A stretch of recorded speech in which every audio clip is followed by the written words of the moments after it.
이런 현상을 두고 월스트리트 저널에서는 이렇게 진단합니다. 팬데믹으로 인해서 재택근무가 활성화되면서 시작이 됐는데 이게 바로 상업용 부동산 침체의 단면을 보여주는 그런 사례라는 거죠. 월스트리트 저널에 따르면 샌프란시스코는요, 상업용 건물들의 가치 하락이 유독 컸던 도시로 꼽힙니다. 지금 매물로 나온 건물의 공실률이요, 여러분 놀라지 마시기 바랍니다. 공실률이 75%에 달합니다. 메인 스트리트인데도요.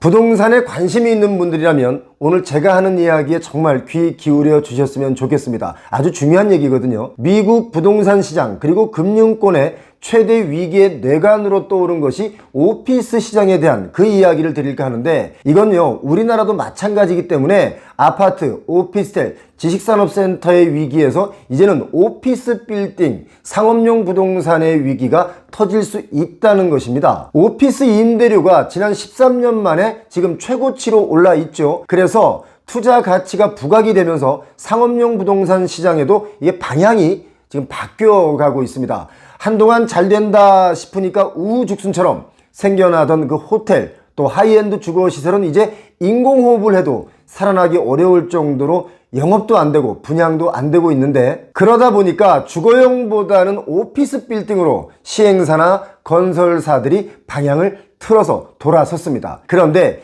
이 분위기를 타고 시행사마다 또 너도 나도 방향 전환을 하면서 이것도 곧 공급 과잉이 될 수 있다, 이런 경고를 드립니다. 하나대체투자운용이라는 곳이 있는데요, 서울 명동에 있는 티마크 그랜드 호텔 명동을 인수해서 이걸 오피스 빌딩으로 용도 변경하는 개발을 진행 중에 있고, 또 여기저기 호텔 땅을 사들여서 하이엔드 오피스텔이나 도시형 생활주택을 지어 고가로 분양하려던 그 계획들을 요즘에 분양이 안 되니까 다시 수정해서 오피스 건물로 개발하려는 붐이 지금 일어나고 있습니다. 한 10여 년 전만 해도 서울 도심에는요 호텔 개발이 붐이었습니다. 2010년 이후부터 해외 관광객이 크게 늘어나면서 호텔이 부족했었기 때문에 그때엔 오피스 빌딩을 사들여서 호텔로 용도 변경을 하는 그런 개발들을 했었는데, 이제는 다시 또 바뀐 겁니다. 최근 몇 년 전에 코로나 팬데믹으로 인해서 관광객이 줄어들었기 때문에 호텔들이 경영에 참 많이 힘들었습니다. 그래서 많은 호텔들이 문을 닫고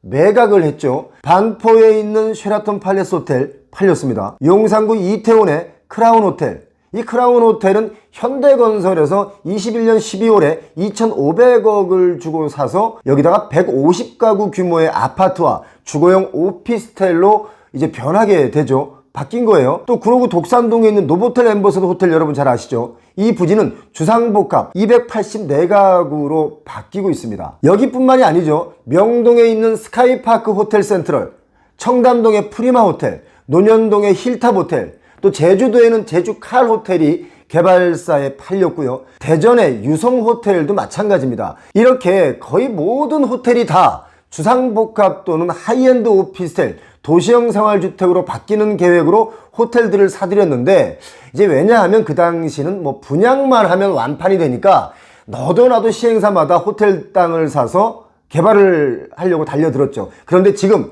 딱 1, 2년 만에 세상이 완전히 급변해서 주거용으로는 도저히 안 팔릴 것 같아서 오피스 빌딩으로 용도를 바꾸는 작업들을 하고 있는 것이 지금 현재 우리의 부동산 시장 상황입니다. 오피스 빌딩으로 개발되는 곳이 상당히 많은데 먼저 치고 빠지는 업체가 살아남고 또 뒤에 시도하는 업체는 지금의 아파트나 오피스텔 미분양 사태를 또 맞이할 수 있겠죠. 저는 그렇게 봅니다. 그나저나 서울의 호텔들이 너무 많이 없어져서 해외 관광객이 서울로 몰려오면 수요를 감당할 수 있을까, 이런 염려도 됩니다. 정말 많은 호텔들이 없어졌습니다. 호텔을 이용하는 빈도가 낮다 보니까 이게 없어졌는지 계속 있는지 사실 관심이 없죠. 그러나 물밑에서는 정말 빠르게 움직였습니다. 그런데요, 미국에서는 지금 오피스 빌딩이 위기가 현실이 됐습니다. 미국 서부 쪽에 샌프란시스코가 있는데요, 주요 금융기관들이 몰려있는 350번 거리, 그러니까 캘리포니아 스트리트라는 곳이 있습니다. 여기에 22층 높이로 후뚝 서 있는 그 건물이 오피스 건물이죠. 급매물로 나왔습니다. 낙찰 예상가가 지금 6천만 달러라고 하는데 이게 우리 돈으로 한 5억 원? 3억 원 정도 하거든요. 와, 이게 샌프란시스코인데 803억 원이면 이건 정말 싼 겁니다. 제가 이걸 왜 싸다고 말을 하냐면 이게 4년 전에는요, 여러분 놀라지 마시기 바랍니다, 3억 달러였습니다. 우리 돈으로 4억 1,100억 원 정도 됐는데 그때 대비 지금 80% 정도 오피스 빌딩이 폭락한 수준으로 매물로 나와 있다 이겁니다. 그것도 샌프란시스코에서. 이런 현상을 두고 월스트리트 저널에서는 이렇게 진단합니다. 팬데믹으로 인해서 재택근무가 활성화되면서 시작이 됐는데 이게 바로 상업용 부동산 침체의 단면을 보여주는 그런 사례라는 거죠. 월스트리트 저널에 따르면 샌프란시스코는요, 상업용 건물들의 가치 하락이 유독 컸던 도시로 꼽힙니다. 지금 매물로 나온 건물의 공실률이요, 여러분 놀라지 마시기 바랍니다. 공실률이 75%에 달합니다. 메인 스트리트인데도요. 미국의 상업용 부동산 서비스 업체 CBRE 그룹이라고 있습니다. 뭐 한국에도 CBRE 그룹이 있죠. 여기에 따르면 샌프란시스코 내 사무실에 30%가량이 현재 다 비어있다는 겁니다. 도시 전체 오피스가 30% 비어있다는 거예요. 공실률이 팬데믹 전에 비해서 지금 팬데믹이 끝난 지금 7배 이상으로 불어났다고 합니다. 이렇기 때문에 샌프란시스코의 건물 가치는 아주 급격하게 하락을 하고 있는 거죠. 공실이 많다 보니까 뭐 임대료를 제대로 받을 수 있겠습니까? 제대로 못 받죠. 지금 우리나라 서울이나 혁신도시의 상가 공실이 많은 곳은 새로운 건물, 새 건물인데도 불구하고 90%가 공실인 곳도 수두룩합니다. 심각하죠. 오피스 빌딩과 상가 건물 시장의 위기가 지금 미국의 금융권으로 번져가고 있는데 미국의 대형은행 웰스파고는 원금과 이자 상환이 어려울 것이다 라고 보는 이 불량대출 규모가요, 작년 4분기보다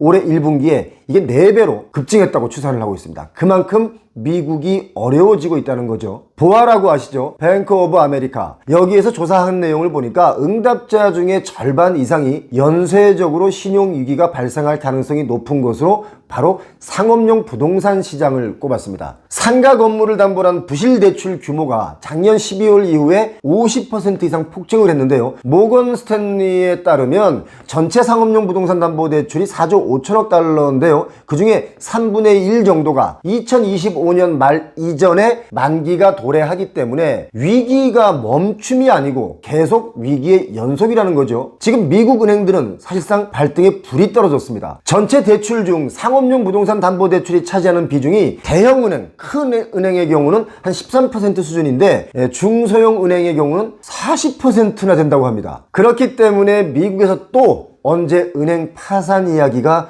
뉴스에 나올지 모릅니다. 그만큼 사실 긴박합니다. 지금 우리나라에서는 호텔을 취득한 건설사나 시행사들이 다시 이것을 오피스로 용도를 변경해서 개발을 시도하고 있는데 이지스 자산운용이라는 곳이 있는데 여기의 경우는 과거에 그 충무로의 타워였던 지금은 뭐 티마크 호텔 명동 아까 말씀드렸던 그것을 오피스로 개발을 하고 있습니다. 그리고 이런 것도 있죠. 기한이익 상실이 발생했기 때문에 리파이낸싱 투자자를 찾고 있는 곳이 있는데 바로 스카이파크 호텔 명동 여기입니다. 주거용 건물이 아닌 오피스 용도로 바꾸는 것을 진행하고 있죠. 지금 이 순간은 오피스 빌딩의 공실률이 좀 낮아요. 그리고 또 인플레이션에 의한 오피스 임대료는 조금 올라왔어요. 이것 또한 공급 과잉이 될 경우 위험하다라고 저희는 보고 있습니다. 오늘의 수치는 과잉이 아니겠지만 이런 것이 다 지어질 때쯤 되면 역시 과잉이 될 수 있다. 저희는 이렇게 보고 있는 거죠. 건축에도요, 시대의 유행이라는 것이 반드시 있죠. 하지만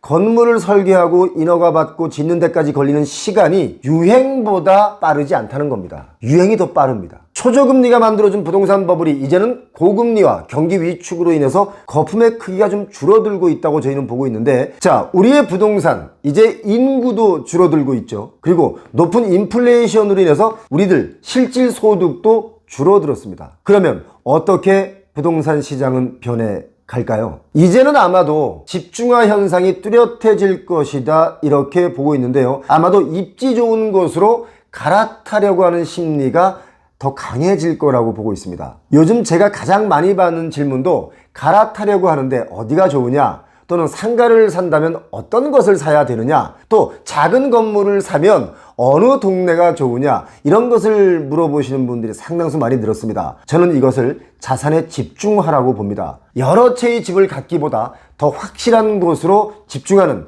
자산의 집중화가 가속될 수 있다고 저는 봅니다. 표용호TV 영상 보신 후에 그냥 나가지 마시고 구독 버튼 눌러주시고 좋아요도 눌러주시고 그리고 알림 설정해 두시면 여러분께 좀 더 좋은 정보를 드리기 위해서 노력 많이 하겠습니다. 그리고 구독 누르신 분들은, 여러분들은 저희에게 하나님이십니다. 오늘 영상 여기까지 하겠습니다. 고맙습니다.